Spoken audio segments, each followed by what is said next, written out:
এবার 6 নম্বর পড়েন এ x Y B 1 1 C. এটা বিন্দুত্রয় একটি ত্রিভুজের শীর্ষবিন্দু, ভালো কথা। তাহলে এ বি সি ত্রিভুজের ক্ষেত্রফল হলো 5 বর্গ একক, সঞ্চারপথ বের করা গেছে, তাই না? তাহলে আমাদের কিন্তু আর তেমন কোনো ঝামেলা নাই। খেয়াল করেন, এর স্থানাঙ্ক এক্স ওয়াই, বি 1 1, সি -1 -1। তাহলে আমরা যদি ক্ষেত্রফলটা বের করি, A B C half of ওই যে নির্ণায়ক দিব, তাই না? তো নির্ণায়কটা এক্স ওয়াই 1 1 1 1 -1 -1 1, কেমন? তো এটা ভাঙ্গাইয়ে দেন সরাসরি, অথবা নির্ণায়কের যে সিস্টেম ছিল যে দুইটা সারি যোগ করা যায়, তাই না? ওইভাবে জিরো বানানো যায়, সেভাবে করেন, যেভাবেই করেন কোনো সমস্যা নেই। তাহলে এইখান থেকে আমরা কিন্তু একটা কিছু পাবো, এবং শর্ত মতে কী বসাই দিবেন বলেন? এই যে ক্ষেত্রফলটুকু আসলো সেইটুকু সমান বসাইতে হবে 25, কারণ 25 বর্গ একক বলছে, না 5 বর্গ একক, সরি। তাইলে আমরা আমাদের উত্তরটা পাই ফেলব। 7 নম্বর, এ বি সি তিনটি বিন্দু মানে স্থির বিন্দুর স্থানাঙ্ক দেওয়া আছে। পি এক্স ওয়াই একটি চলমান বিন্দু, তারপরে এইখানে বলছে P square P B square সমান 2p সি স্কোয়ার হলো এই সঞ্চারপথ। তাহলে দেখেন আমাদের তো সবার আগে পি বিন্দু আঁকার কথা, পি এক্স ওয়াই। তাহলে দেখেন ওইটাকে বেস করে এ বিন্দু একটা বি বিন্দু, এটা তো ত্রিভুজ বা অন্য কোনো কিছু বলে নাই, তাই না? তাহলে আমরা এইখানে মনে করলাম একটা এ বিন্দু, তার স্থানাঙ্ক হচ্ছে a0। এইখানে মনে করলাম বি বিন্দু, তার স্থানাঙ্ক হলো -a0। এইখানে মনে করলাম একটা সি বিন্দু, তার স্থানাঙ্ক হলো c0। ওকে, তাহলে এই যে P A P B P C, কেমন এরকম বের হলো তিনটা। তো আমাকে প্রমাণ করতে হবে, না শর্তটা বানাইতে হবে, P A square plus P B square equal to 2p C square, এই কন্ডিশন দিয়া। তাহলে বলেন পি এর পজিশনটাতে আমরা X minus A whole square Y minus 0 whole square, যেহেতু স্কোয়ার আছে রুটটা লাগবে না। পিবির জন্য X plus A whole square Y minus 0 whole square 2 into P সির জন্য, তাই না? তো বলেন X minus C whole square Y minus 0 whole square, রুটটা লাগবে না, কিন্তু এখানে একটা ব্রেকেট লাগবে, তাই না?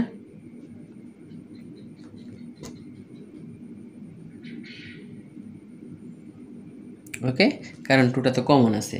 এখন আমাদের এখানে ভাঙাইতে হবে। তো ভাঙাইলে পরে আমরা এই যে X square minus 2a X plus A square Y square X square plus 2a X, এটা কিন্তু বেনিশ হয়ে গেল, plus A square plus Y square equal to 2x square minus 2cx plus C square plus Y square.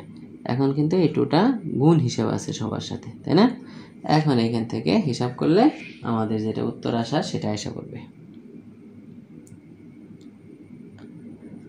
কেমন? এরপরে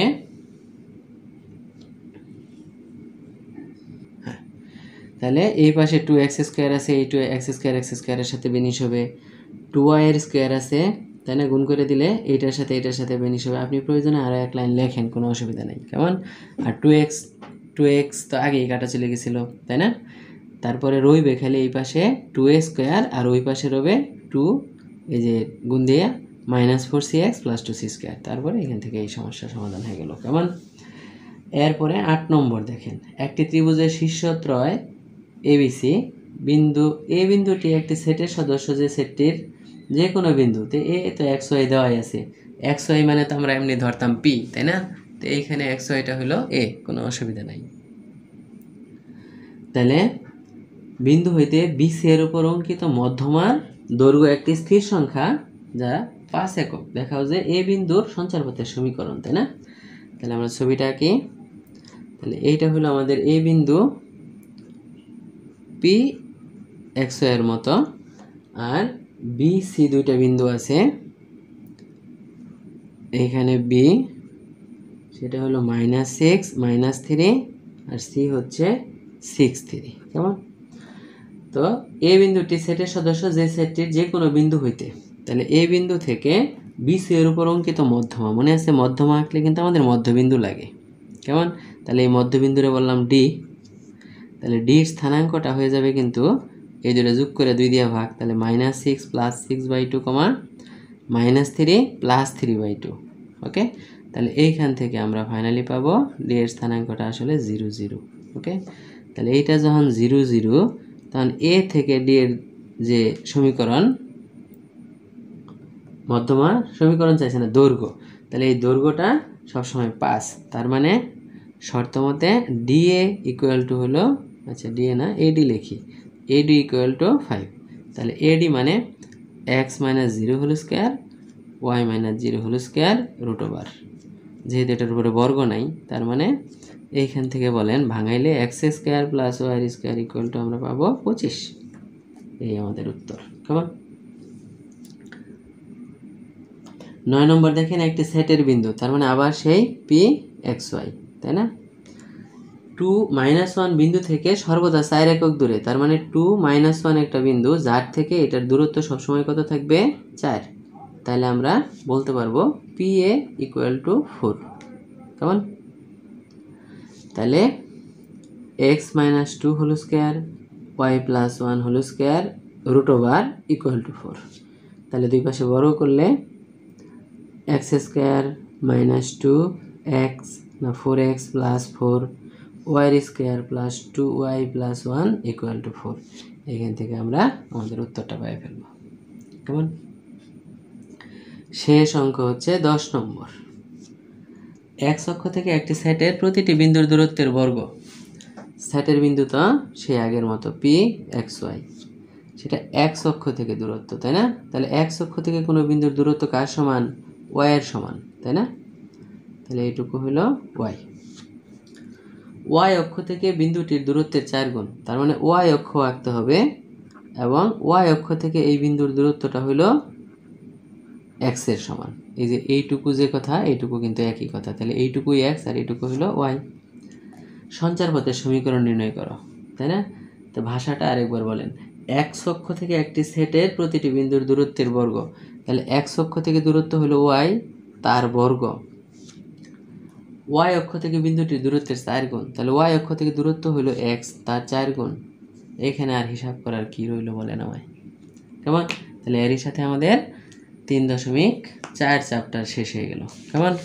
এখন যেগুলো রইল সেগুলো হলো 3.1 2 3। এখন এই 3টা অনুশীলনী ওই যে আমরা যে প্রথম দিকে পড়ছিলাম, মনে আছে? ওই পোলার কার্তেশীয় স্থানাঙ্ক, কেমন? তারপরে 2টা বিন্দুর মধ্যবিন্দু, অন্তর্বিভক্ত বিন্দু, যেগুলো আমরা অলরেডি ব্যবহার করে সারছি, সেগুলো এখানে আছে। দূরত্বের সূত্র ব্যবহার করা আছে, ক্ষেত্রফল, কেমন? 3টা বিন্দু সমরেখ হওয়া, তাই না?